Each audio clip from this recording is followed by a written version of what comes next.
en este año y otra vez tenemos unos reencuentros otra vez con el jesuita Toni y el familiar muy querido aquí en todas las comunidades de aquí de Puerto, todas las parroquias. Llevamos muchos años, somos ya como una familia, llevamos muchísimo. Como que no se oye de ahí. Bueno, intentaremos a ver si Jesús, a ver si otra vez aquí buena megafonía. Podemos megafonismo. No podemos.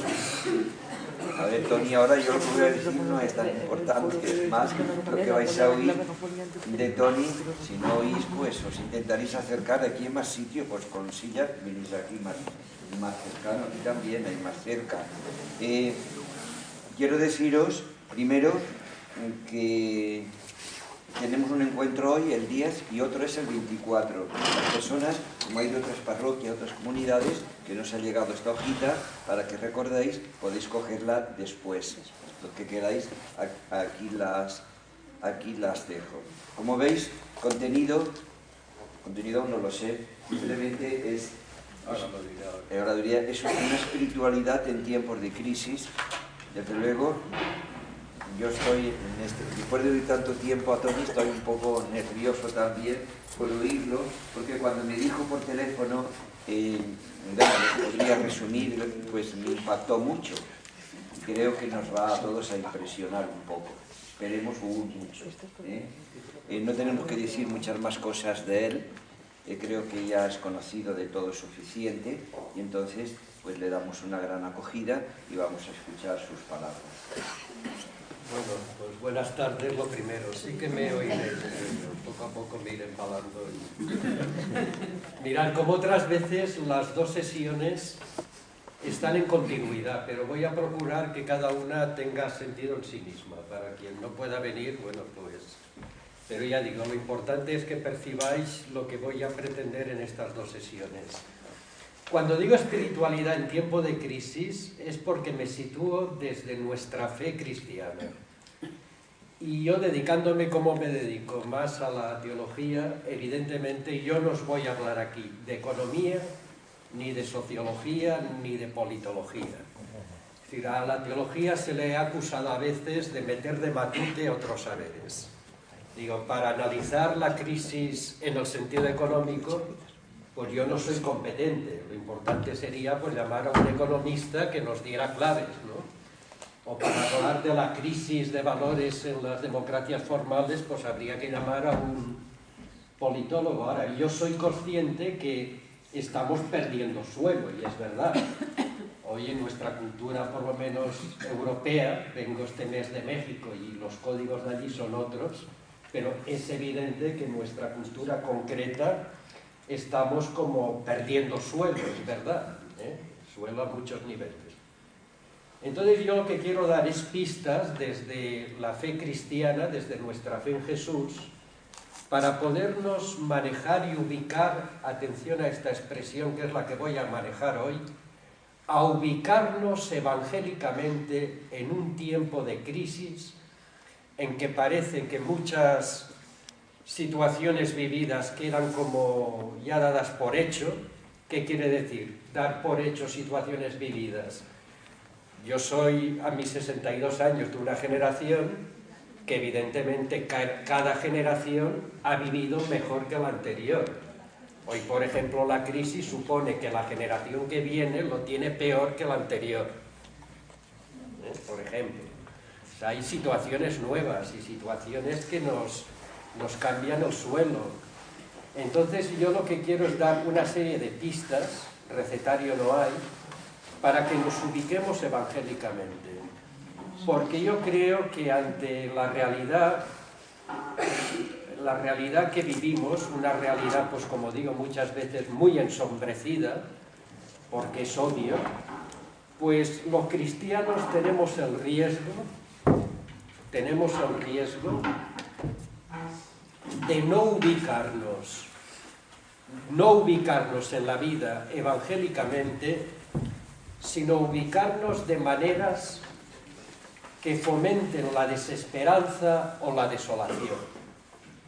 Algunos me lo habréis oído en otro contexto, pero cuando una realidad se nos presenta, yo digo, por utilizar un lenguaje de lo que sería, y ahora enseguida empezaré a explicar qué entiendo por espiritualidad, pero utilizando un lenguaje cristiano, de la teología espiritual cristiana, pues es verdad que muchas situaciones que hoy vivimos pues serían de desolación. Y de desolación es pues cuando venimos en tristezas, en faltas de esperanza. La desolación es cuando vienen los lamentos, cuando viene la pérdida de sentido.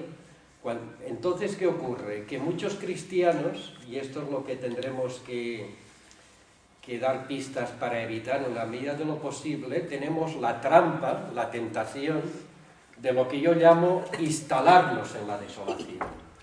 Hay cristianos que son especialistas en lo que yo llamo en recitar la letanía de desgracias.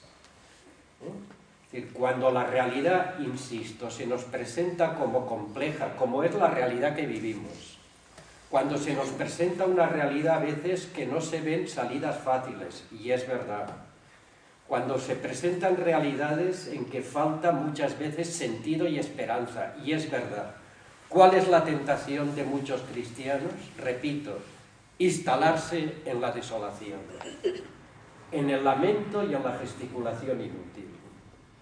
Y cuando digo instalarse en el lamento y en la gesticulación inútil, en lenguaje llano, es cuando caemos en la trampa, repito, de recitar continuamente la letanía de desgracias. Qué mal está el mundo, ora pro nobis, la crisis, ora pro nobis, los matrimonios gay, ora pro nobis, Rajoy, ora pro nobis, Bárcenas, ora pro nobis. Siempre recitando una letanía de desgracias, una que es verdad, pero claro, el drama en nuestra cultura occidental, y en concreto en nuestra cultura, es que muchos cristianos, para recitar esta letanía de desgracias, para lamentarnos y alimentar la desolación, de repetir continuamente qué mal estamos viviendo, que repito, es verdad, pues si somos crudos un poquito con nosotros mismos, todos y todas sabéis que para lamentarse de lo mal que está el mundo hacen falta muy poquitas cosas, Para lamentarse de lo mal que está el mundo solo hace falta una sala de estar, a ser posible que tengas una estufita en invierno, un ventilador en verano, una buena tele y no hace falta más. Con un buen sillón, una sala de estar y una buena tele, tú puedes pasarte todo el santo día lamentándote de lo mal que está el mundo.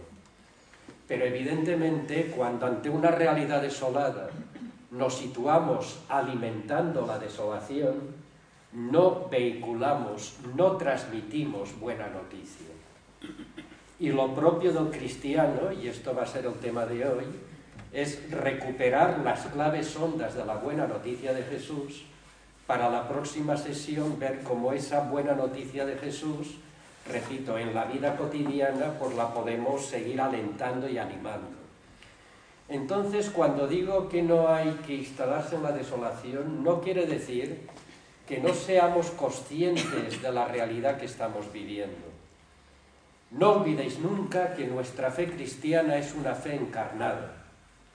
No olvidemos nunca que nuestro Dios, el Dios que se nos revela en Jesús, es un Dios que mira este mundo roto y desquiciado, y es verdad.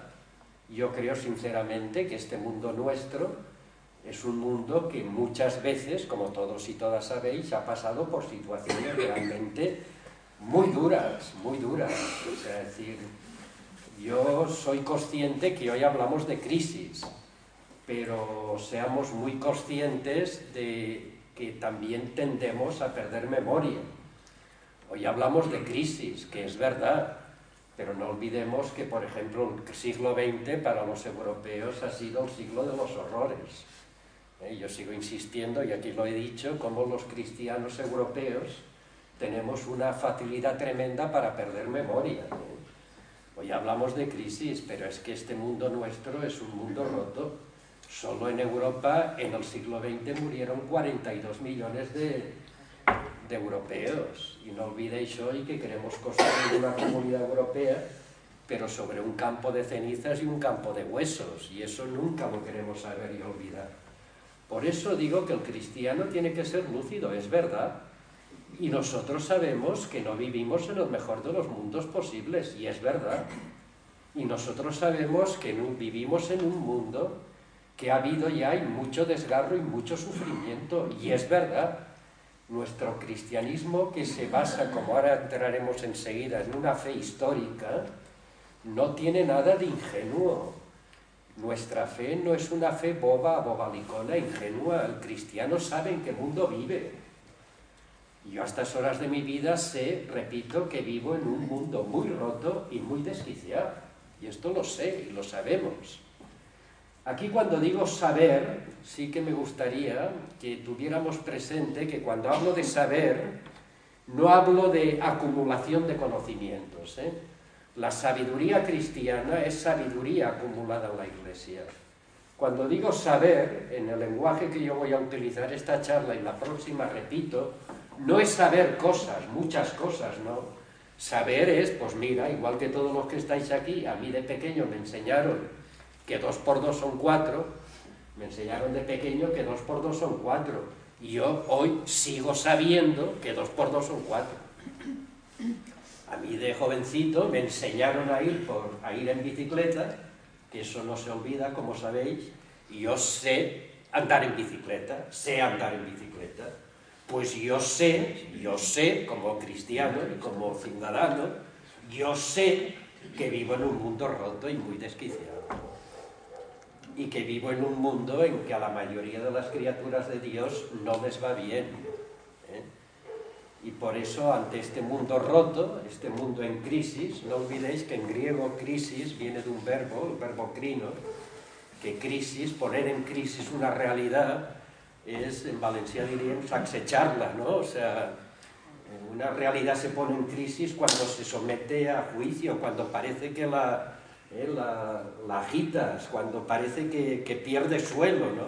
Pues es verdad, vivimos en un mundo, y ahí es donde os decía al inicio que no me voy a entretener en la analítica, pero yo lo que sí que tengo que recuperar aquí hoy como cristiano es que ante este mundo roto, nuestro Dios no es un Dios indiferente ni apático. El mundo no es indiferente al Dios que se revela en Jesús. Sabéis que en la historia de la tradición cristiana siempre ha habido una terrible tentación. Y es que ante este mundo roto, la tentación, y es una tentación recurrente en la historia de la Iglesia y en la historia de la espiritualidad, hay una tentación que es tentación, que era el contentus mundi, el desprecio del mundo, ¿no? O sea, este mundo, con perdón, es un desastre, este mundo no tiene sentido, hoy diríamos, parar el mundo que yo me apeo, ¿no? O sea, que el mundo es el desprecio del mundo, la desautorización del mundo. Esta no es la espiritualidad cristiana. El cristiano no desprecia el mundo. No podemos de ninguna manera ser indiferentes ni apáticos ante la realidad. Aquí cuidado que me podéis decir, Tony, esto es obvio. No es obvio, repito. Hay espiritualidades que tienden a la fuga mundi, que tienden a la fuga del mundo y tienden al desprecio del mundo. Y aquí hago ya un paréntesis. Cuando digo espiritualidad, por favor, no penséis en nada vaporoso, Espiritualidad es el modo de estar en la vida del cristiano. Espiritualidad es el modo de estar en la vida. No olvidéis que nuestra fe, repito, es una fe histórica, seguimos a Jesús, y el Evangelio, la buena noticia, no son ideas, son modos de estar en la vida. La ternura, la compasión, la misericordia, la acogida, el perdón, esos son modos de estar en la vida. Entonces, ante este mundo roto, el cristiano, repito, no puede caer en la trampa del desprecio del mundo. Y a veces nos podemos situar ante la realidad como si la realidad no fuera conmigo. Hoy sabéis que hay una tentación en muchos contextos, que es ante este mundo, como os digo, un mundo roto, un mundo desquiciado, quedarme de espectador, quedarme lamentándome, pero la realidad pues no va conmigo. Eso no es cristiano. Fijaros que esto que estoy diciendo lo pongo y lo visualizo en una imagen. Y me gustaría que la imagen que voy a proponeros es una imagen muy muy cercana a todos y a todas nosotros, pero darle densidad. Y es que los cristianos algo tan sencillo como que el día de Nochebuena, en la celebración de la Eucaristía, nos acercamos a besar a un niño. Ese gesto que nosotros hacemos normalmente pues con mucha ternura y lo hacemos con mucha... Y es verdad, y yo creo que lo hacemos con mucho cariño, ¿no? Y dentro de lo que supone, pues tampoco hay que... yo no me gusta nunca ser un aguafiestas de la Navidad, pero si os dais cuenta que estamos celebrando ahí, estamos celebrando algo impresionante, que la fe cristiana nos dice que nuestro Dios se ha implicado compasivamente en este mundo. Este mundo no es indiferente al Dios que se revela en Jesús. Y cuando el cristiano se acerca a besar al niño en Navidad, lo que está diciendo, lo que está reconociendo es que el Hijo de Dios, la entrañable misericordia de nuestro Dios, ese Dios que es un Dios comunidad de amor, que no es un Dios frío, que no es un Dios abstracto. Esto sabéis que es una de mis manías, los que me habéis oído muchas veces aquí, ¿no? Cómo Jesús realmente tiene la tremenda capacidad de sanar la imagen de Dios, ¿no? Y nuestro Dios no es un Dios que mira este mundo aborreciendo el mundo, eso lo hacemos nosotros, repito. Nuestro Dios no aborrece la obra de sus manos, no aborrece la obra de sus manos. Fijaros que en Jesús se nos revela un Dios que es percibido como fuente de vida y como creador. Y este mundo que hemos roto, porque lo hemos roto nosotros, sigue siendo un mundo de Dios. Y aquí veréis que aquí hay una fuente de esperanza. Y esto ya viene de muy atrás, ¿eh? O sea, viene de muy atrás. Es verdad que los cristianos, como os estoy diciendo, celebramos en la Nochebuena, por poner esa imagen, para mí muy entrañable, estamos ahí expresando que nuestro Dios, repito, se implica compasivamente en este mundo. Ese Jesús de Nazaret, para nosotros cristianos, el Hijo del Dios vivo, se implica, se hace uno de tantos, se hace criatura con las criaturas. No es apático, no es indiferente ante el sufrimiento ni ante el gozo del mundo. Esto viene de muy atrás ya, ¿eh? No olvidéis, para los que seáis más aficionados, que digo yo entre comillas, a la Escritura, si os vais a los relatos fundacionales de Israel, no olvidemos que nuestra fe es una fe arraigada en la fe de Israel, como dice muy bien San Pablo, cuando es un relato precioso, lo tenéis allá al final del capítulo 8 del Génesis, ¿no? Es cuando esos relatos tan míticos, míticos no quiere decir mentirosos, ¿no? Sino fundacionales, primitivos, cuando el diluvio universal, que a todos os sonará por la historia sagrada, dice la conciencia de Israel, es que Dios aborrece la obra de sus manos, es que Dios se arrepiente de la obra de sus manos, de este mundo, es que Dios se arrepiente de haber creado este mundo. Y entonces la conciencia de Israel dice, nuestro Dios no aborrece la obra de sus manos. Por eso dice Génesis 8, dice, cuando veáis el arco iris, es un texto precioso, el arco iris os recordará mi alianza. Y cada vez que veáis el arco iris os recordará que yo no quiero destruir la obra de mis manos. Este punto primero, por lo tanto, no lo demos por supuesto, ¿eh? Es decir, yo creo que el cristiano es un hombre y una mujer que saben en qué mundo viven, como por diré el próximo día, que tenemos que examinar lo que acontece, que tenemos que estar informados de lo que acontece, para implicarnos en lo que acontece, pero aquí, repito, no corramos, porque hay espiritualidades que tienden a la fuga del mundo. Y esas espiritualidades las respeto, pero no son cristianas. Si algo marca nuestra fe, en este punto primero que estoy diciendo, es que la fe cristiana no es una fe del desprecio del mundo, de la fuga del mundo, sino del cariño y de la implicación para con la vida y la realidad. Tanto amó Dios al mundo que nos dio lo mejor de sí, a su Hijo. Por lo tanto, aquí hay un primer punto que sí que va a marcar nuestros modos de ubicarnos en la vida. Y cuando digo implicarnos, cuando digo mirar este mundo con entrañas compasivas, quiere decir que ahora que estamos celebrando los 50 años del concilio, recordar lo que el concilio nos dijo. que es algo que hemos repetido muchas veces, pero que los cristianos no podemos nunca olvidar. El cristiano no vive en otra galaxia, y por eso el concilio decía que las alegrías y las penas de la gente sean nuestras alegrías y nuestras penas. Nosotros no podemos vivir nuestra fe cristiana al margen del mundo ni contra el mundo. Eso hoy tendría otro nombre, sería cinismo. Por eso el cristiano está invitado continuamente a la implicación compasiva con la realidad. El próximo día que la charla completará esta, veréis que cuando hablo de implicación compasiva, o hablaré de aliviar este mundo nuestro, que es lo que va a hacer Jesús, veréis que viene una trampa, pero es que hago el tráiler de lo que abordaré en la próxima charla, hoy no voy a entrar, Hay gente que puede caer en la trampa y decir, oye, Toni, está muy bien eso de la implicación compasiva, pero tú, yo ya te ignorantas, déjame en paz, yo ya me he implicado demasiado, ¿no? No, pues si yo, no, ya veréis que aquí la implicación compasiva, el próximo día lo hablaré, no se trata de que a todos nos toque hacerlo todo, ni todos nos toca hacer lo mismo en cada momento de la vida, ya lo quiero adelantar. Pero allá donde hay un cristiano, sí que nos toca a todos ser portadores de esperanza. Eso sí que nos toca a todos, Pero esto el próximo día lo diré. O sea, las tareas cambian. Las tareas cristianas cambian, la misión no cambia. Esto el próximo día lo desarrollaré porque hoy hay mucha confusión también. No perdáis el hilo.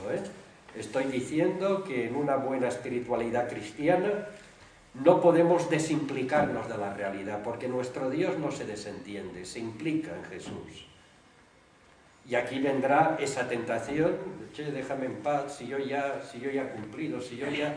No, aquí cuidado que hoy tenemos siempre el riesgo de instrumentalizar las cosas.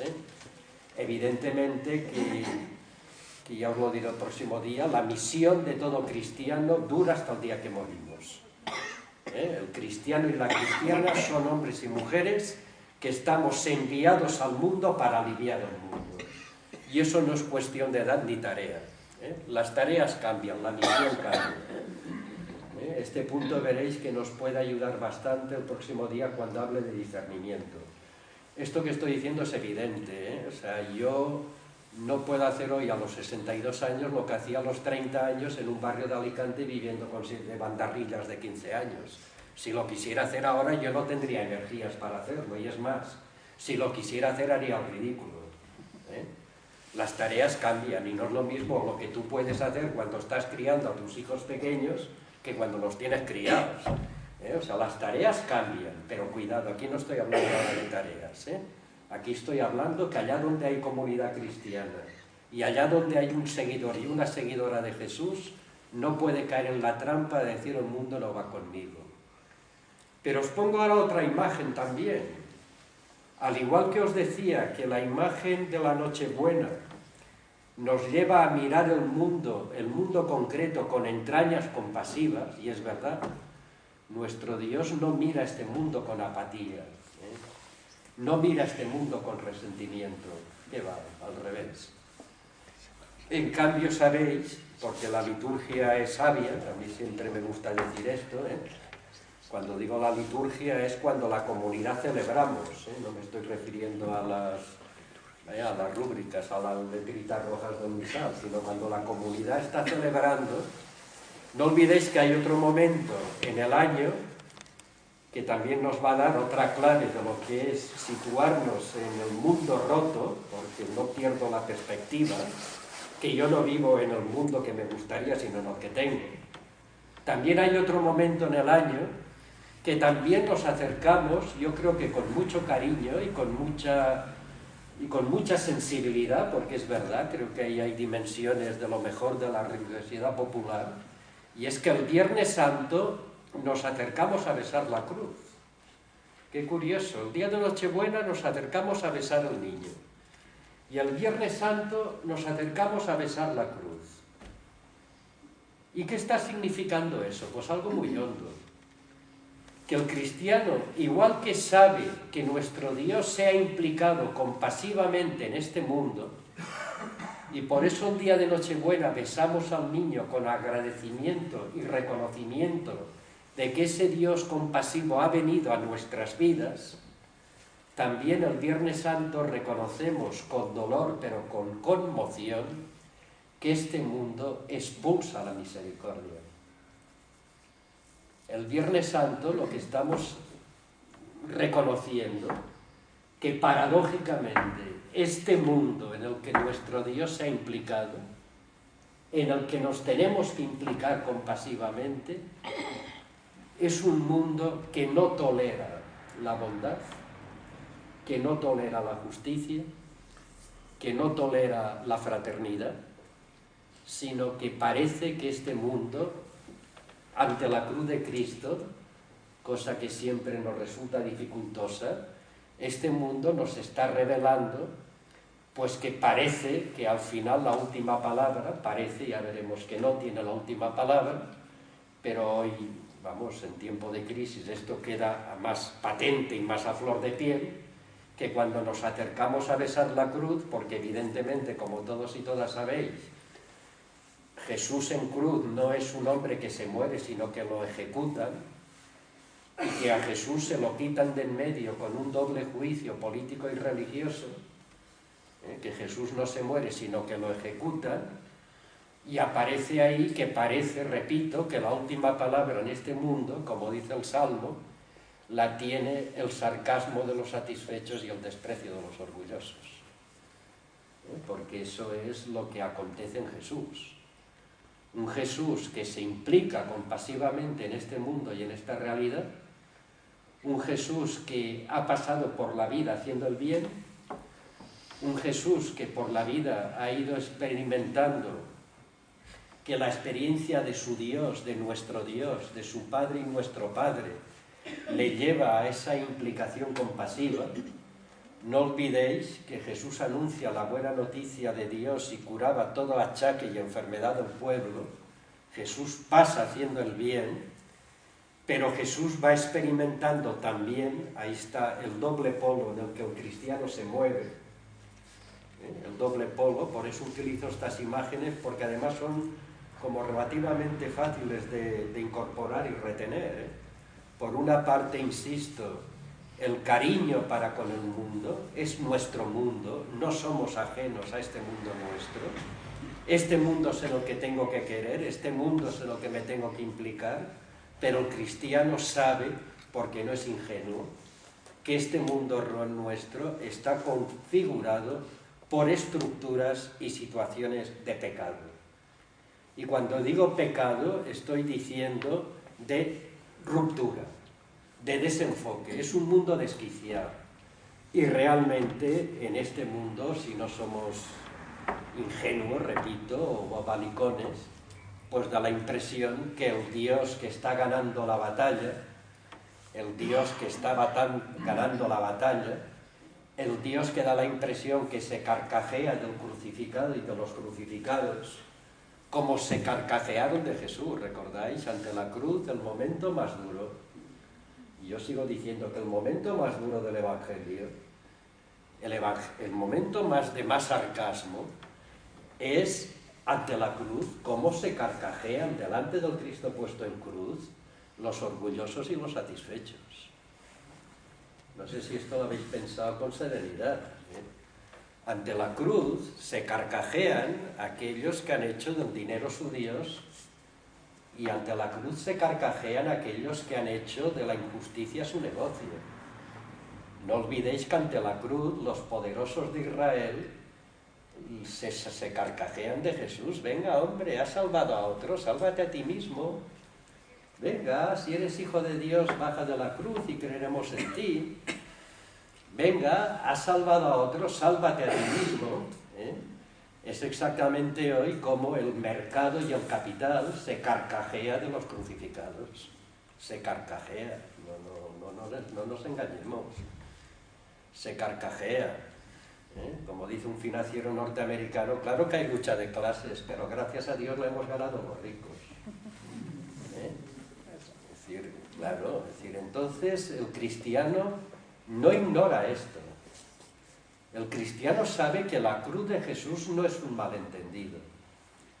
El cristiano sabe que la cruz de Jesús, que por eso vamos a reconocerla como la entrega y fidelidad hasta el final, no es un malentendido.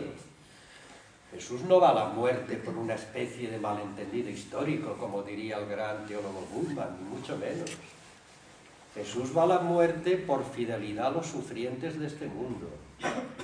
Por lo tanto, ¿qué estoy diciendo? Que cuando, desde una perspectiva más teológica o cristológica, como estoy enfocando hoy, hablamos de una espiritualidad en tiempo de crisis, y yo traduzco tiempo de crisis en un mundo pues que cada vez, y es verdad, lo percibimos roto, desquiciado.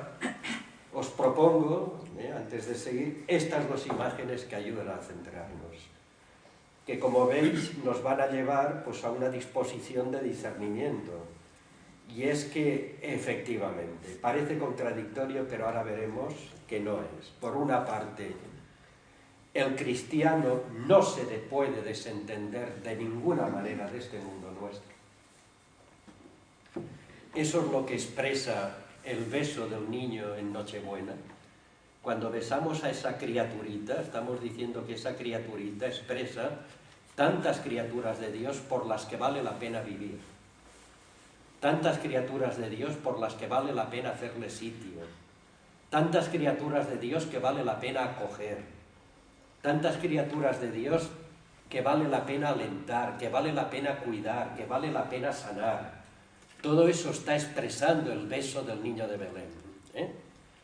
Por lo tanto, el cristiano mira este mundo con ternura, mira este mundo con compasión. Pero el cristiano al mismo tiempo sabe muy bien que este mundo es un mundo que tiene mucho de cruel. Y es verdad, es verdad. Y este mundo, a ese Jesús que pasó haciendo el bien, lo expulsa y se lo quita de en medio. Entre esos dos polos, tres rasgos que nos pueden ayudar para seguir percibiendo en Jesús que Él es nuestro norte, que no solo es nuestra referencia ética, sino que Él es nuestro camino, es nuestra verdad y nuestra vida. Y es verdad, yo esa expresión cada día la entiendo más, ¿no? Que para el cristiano Jesús es camino, verdad y vida. Pues este Jesús, que es el Jesús que se implica en este mundo nuestro hasta el final, tres dimensiones que nos pueden ayudar pues también a ubicarnos en tiempos recios, ¿no? En tiempos de crisis. Y es que Jesús nunca renunció, o sea, eso le era imposible a Él, o sea, a la implicación compasiva. Dicho de otra manera, la compasión de la que tanto hablo. Pero es que no hay manera de entender a Jesús si no es desde ahí.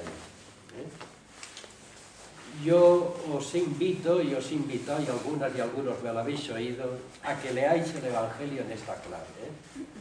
Cuando el Evangelio se lee seguido, se lee desde su coherencia, os daréis cuenta que lo que marca la actuación de Jesús es que, precisamente porque Jesús se vive desde ese Dios Padre y Creador, Jesús ante este mundo se sitúa compasivamente. Y la compasión en el Evangelio, no me cansaré de repetir que es dejarse conmover por la realidad. Aquí lo repito y cada año prácticamente lo repito porque es una de las claves básicas para entender la buena noticia del Evangelio desde dentro, porque sin compasión no hay Evangelio. Hay otras cosas. Y el cristiano podrá hacer muchas cosas, pero si no hay compasión no hay fe cristiana. Deus es caritas, Dios es amor. La compasión es dejarse conmover. No voy a entrar en relatos porque los conocemos, pero todo el vivir de Jesús fue un dejarse conmover por el abatimiento de las criaturas de Israel. Ahí siempre repito que cuando a Jesús en el Evangelio se le pide un favor, Señor, ten compasión de mí o ten misericordia de mí, se utiliza un verbo, no os quiero marear ahora con palabrejas, Señor, ten piedad, del verbo eleao, que todos conocéis, del Kyrie eleison, Señor, ten piedad de mí. Pero cuando Jesús reacciona ante el dolor de la gente, se utiliza un verbo que solo se utiliza para Jesús, para el buen samaritano y para el padre de la parábola del hijo pródigo, y es un verbo griego que la raíz es esplagnon, y esplagnon en griego son entrañas. Jesús, ante el dolor de la gente, se le conmueven las entrañas. Y vuelvo a lo de antes, Tony, eso es una obviedad, no es una obviedad. Yo conozco muchos hombres y mujeres muy religiosos que no se les conmueven las entrañas ante el dolor de la gente. No confundamos los términos. Y yo aquí reivindico la novedad de la fe cristiana. Que una persona sea muy religiosa no quiere decir que sea cristiana necesariamente. No confundamos los términos. Una persona puede tener comportamientos muy religiosos y no ser cristiana, no estar movida con pasión. Esto no lo digo yo, lo dice Jesús en el Evangelio.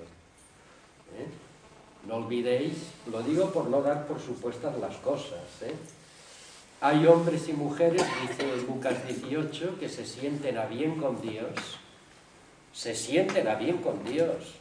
seguros de sí mismos y que desprecian a los demás. Por lo tanto, no lo demos por supuesto. No lo demos por supuesto. En la parábola del buen samaritano, el sacerdote y el levita dan un rodeo. Y en las parábolas de la mesa compartida, del banquete, que ahora entraré en ello, de la mesa compartida, la gente lo que hace es poner excusas. Si recordáis la parábola del banquete, venir al banquete del reino, yo tengo una yunta de bueyes que vender, yo tengo una boda a la que acudir, yo tengo que comprar un campo y tengo que ir a verlo. Por lo tanto, ¿qué estoy diciendo? No demos por supuesto las cosas. La espiritualidad nos lleva a estar como muy atentos, no tensos, sino atentos a que la fe se haga verdad en la vida cotidiana. Y yo sé que hablar de compasión a todos nos consuela y es verdad, gracias a Dios. Pero yo insisto en que esto no lo demos por supuesto. O sea, el dolor de la criatura a Jesús le conmueve. ¿Por qué? Por una razón obvia, porque son criaturas de Dios. Entonces, una espiritualidad en tiempo de crisis, desde esas dos referencias que he puesto, la ternura para con el mundo y la no ingenuidad para con el mundo, nos lleva a la compasión. El próximo día eso lo traduciré en pistas concretas y cotidianas, pero yo la compasión no la tengo que explicar, o me conmueve el dolor de la gente que me rodea o no me conmueve. Es decir, y eso tiene que ver mucho pues, con nuestra propia sensibilidad, con nuestra propia actitud orante. Cuando se le reza a un Dios cristiano, por eso la oración mueve el corazón, cuando se le reza al Dios que se nos revela en Jesús, no olvidéis nunca que Jesús, cuando nos enseñó a rezar, y hasta en la oración más íntima y más personal, si es cristiana, generará esto, no olvidemos nunca que cuando Jesús nos enseñó a rezar, dijo, cuando recéis, decir Padre nuestro. Esto no sé si hemos caído en la cuenta del calado y la importancia que tiene, que Jesús nos enseñó a rezar en plural. A rezar en plural. Por lo tanto, lo que está diciéndonos Jesús es que no hay manera de invocar al Dios que se nos revela en Él si no nos mueve a compasión para con el hermano. No tengo que ir a los textos que ya conocemos. Yo creo que ahí hay relatos que son privilegiados. Yo vuelvo a que tengáis referencias ahí el día que tengáis tiempo y humor, ya que empezamos la Cuaresma. No va mal hacer un poquito de penitencia y leer el Evangelio de vez en cuando, que es una gozada, no es una penitencia. Leéis el capítulo 7 de Lucas, el capítulo 8, el capítulo 9, que no va mal en tiempo de Cuaresma, hacer un poco de lectura serena y sapiencial, y esto que estoy diciendo lo vais a ver enseguida. Jesús ante el dolor de la viuda se le acerca y no empieza a echarle discursos ni rollos, como sino como alivia, pasa aliviando, la compasión. Otra dimensión importante, y en tiempos de crisis y como la que estamos viviendo, no perdamos nunca también que junto a la compasión Jesús convoca. La compasión y la convocación. ¿Qué quiere decir esto? Uno de los grandes signos en el Evangelio, en vida de Jesús, uno de los grandes signos que Jesús practicó junto con el alivio de sufrimiento, que en otras charlas me he detenido con ese tema exhaustivamente, todo lo que en otros momentos, cuando he dicho alivio de sufrimiento, si recordáis es la lectura que hacíamos de las prácticas compasivas de Jesús, que eso eran los relatos de milagro, como Jesús alivia.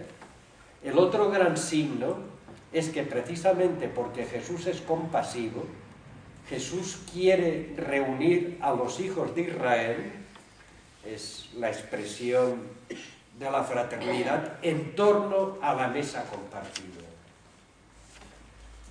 ¿Qué estoy diciendo? En el Evangelio, en los Evangelios, las parábolas del banquete son fundamentales. Todo el Evangelio, y no es cuestión de empezar a dar citas, todo el Evangelio, cuando Jesús empieza su vida pública, repito, junto a la compasión de Jesús, que es el alivio, os daréis cuenta que, repito, para esto basta tomar 2 o 3 capítulos y leerlos, porque enseguida aparece el tema. El gran signo, junto con la compasión, es la convocación. Jesús quiere reunir en la mesa compartida. 2 palabras sobre la mesa compartida. Quizá donde mejor se vea esto es en Lucas 15. Por ejemplo, ahí en el capítulo 15 de Lucas, donde se va a narrar las 3 parábolas de la pérdida, de la oveja perdida, la moneda perdida, el hijo perdido. El capítulo 15 empieza diciendo, letrados y fariseos, no entro ahora en ellos, aquella gente pues que en el Evangelio son los que se sienten a bien con Dios, pero que están siempre criticando, ¿no? Dice, criticaban a Jesús porque comía con pecadores y descreídos. Comía con pecadores y descreídos.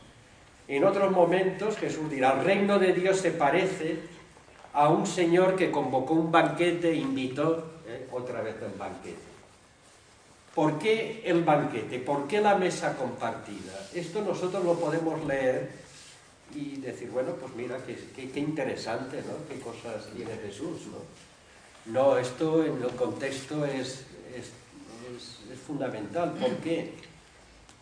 Porque os invito a que pensemos un poquito culturalmente. Todos y todas sabéis que el comer es cultura, el comer es cultura. La comida compartida es cultural. A ver, ¿qué estoy diciendo? En antropología cultural, perdonad que me vaya un poquito a la teoría, lo propio de los humanos, allá donde hay sociedad humana, lo propio de los humanos, un binomio básico en antropología cultural, es la distinción entre lo crudo y lo cocido. Los animales no cocinan. Estoy diciendo obviedades, pero es bueno que las pensemos. Los animales no cocinan, los animales comen crudo. Los que cocinamos somos los humanos. Y allá donde hay cultura humana, de la especie humana, hay cocina. Y es verdad, esto dirá, cuando lo diga hay gente que dice, pero ¿qué cosa le estás diciendo? Obvio. No, pues no lo demos por obvio, porque es bueno que lo sepamos. ¿Por qué? Porque el comer es cultura. Y todos y todas sabéis que hay alimentos que en una cultura son manjares y en otras son vomitivos. Yo me he pasado un mes en México evitando todo el mes ponerme el chile para no hacerme un agujero en el estómago. Y verse ahí la gente cómo se pone el picante a cucharadas, ¿no? Bueno, el comer es cultura, claro. Y hay caramelos de picante, de chile para los niños y helados de chile, claro. Y la gente chupa el picante como si fuera pues un caramelo, ¿sí? No pongáis esas caras, que comer es cultura.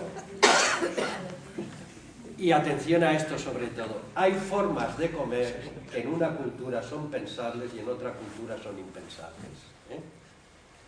Y esto le doy mucha importancia para que disfrutemos del Evangelio, ¿eh? Para que disfrutemos del Evangelio, que a veces no acabamos de disfrutar del Evangelio. Y en la cultura judía, que técnicamente en antropología cultural es lo que se llama antropología mediterránea, que aquí jugamos con ventaja los mediterráneos, si algo marca la cultura judía, como cultura mediterránea, que es la nuestra, es que los códigos culturales de comida son estrictos, porque nuestra cultura funciona estrictamente por códigos de honor. ¿Eh? Por códigos de honor. Esto es un tema técnico que os lo traduzco enseguida en la vida cotidiana. En nuestra cultura, claro, hoy estamos más contaminados por la globalización y todas estas historias. Pero en mi cultura, en nuestra cultura, yo no como con cualquiera. Perdonad que insista en obviedades, ¿eh?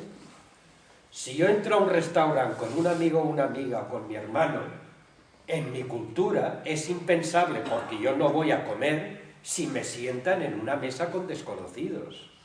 Porque en mi cultura el hecho de comer con desconocidos a mí me violenta. No seguís, estoy diciendo obviedades. Hay otras culturas que no, ¿eh? Que tú sientas a comer y te sientas con el que está sentado allí. O sea, esto es fundamental para entender el Evangelio.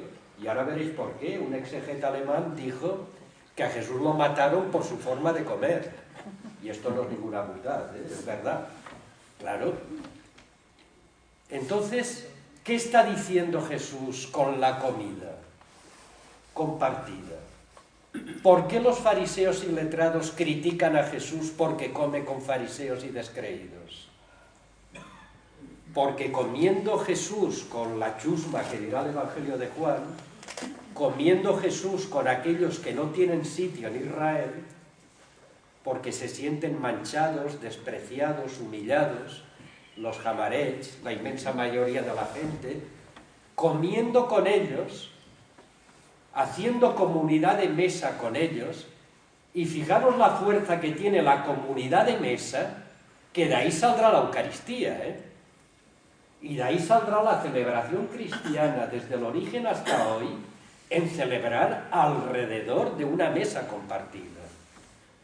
Entonces, comiendo Jesús, invitando Jesús a la mesa compartida, lo que les está diciendo a los pobres, a los tullidos, a los leprosos, a los ciegos, a los pecadores, porque estos son los personajes del Evangelio, lo que les está diciendo, vosotros sois de la familia de Dios.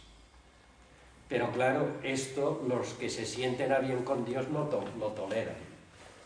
Letrados y fariseos critican a Jesús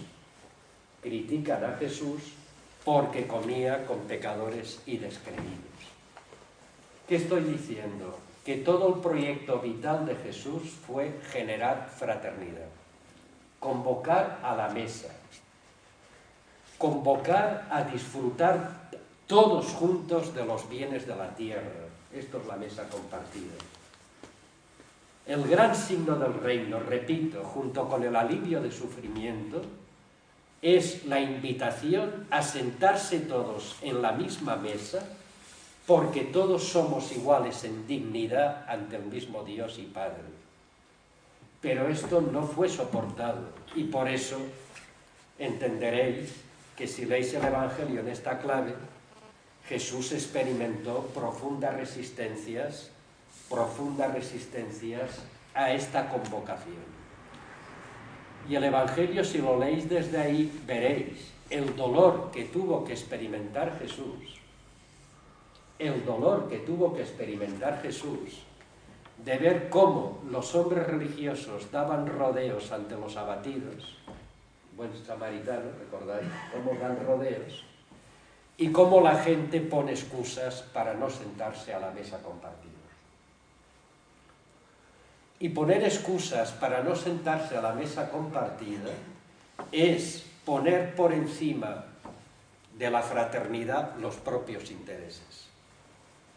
tengo una yunta de bueyes, tengo un campo que ver, tengo una casa que comprar, tengo...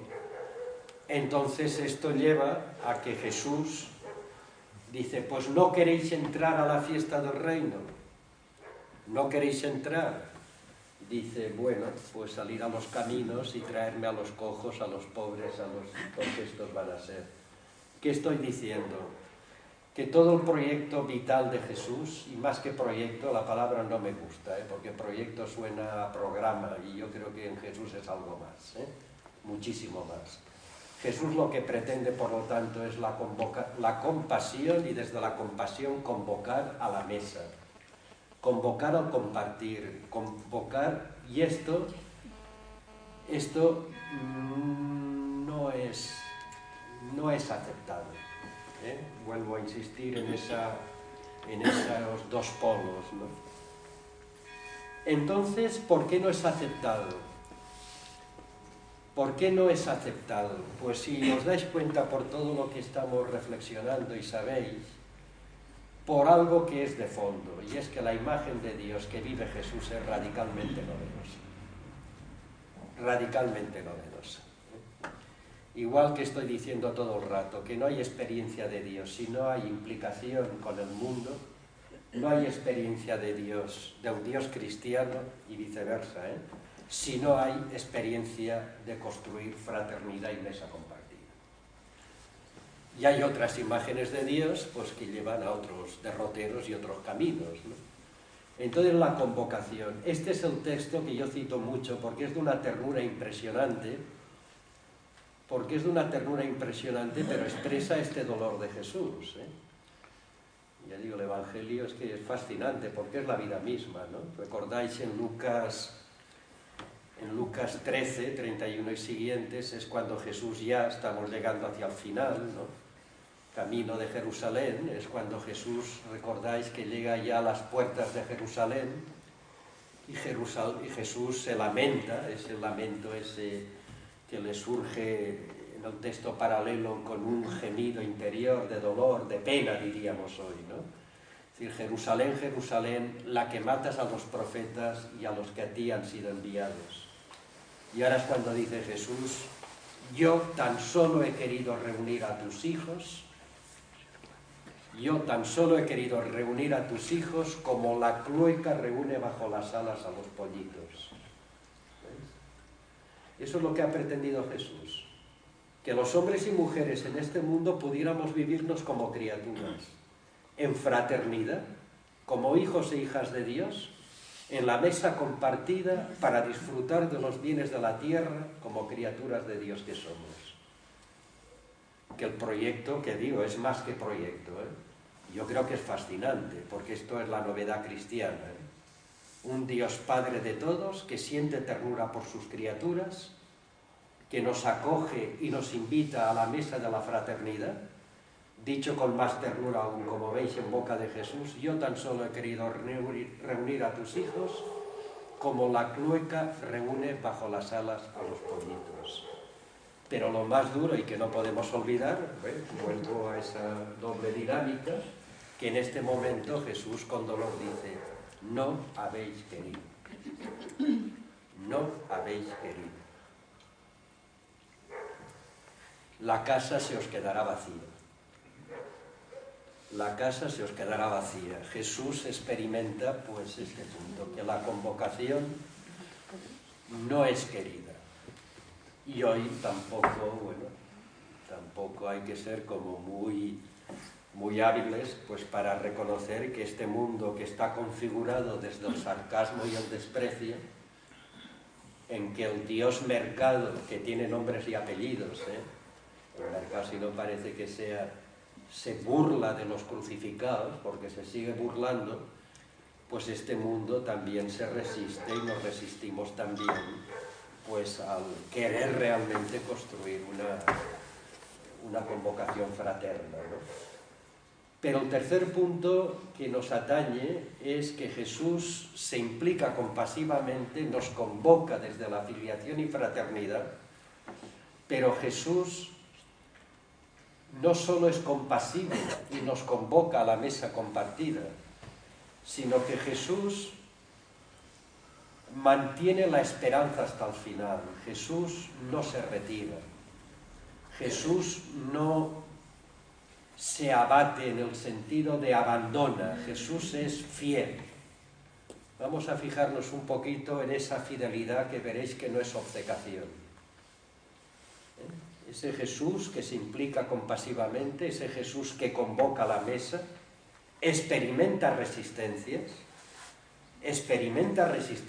y muy fuertes, y todos sabéis que al final Jesús no va a interesar a nadie. Esto yo aquí lo he dicho muchas veces, porque creo sinceramente en una fe cristiana adulta, no bobalicona, Y Jesús al final, no nos engañemos, no interesó a nadie, no interesó a nadie.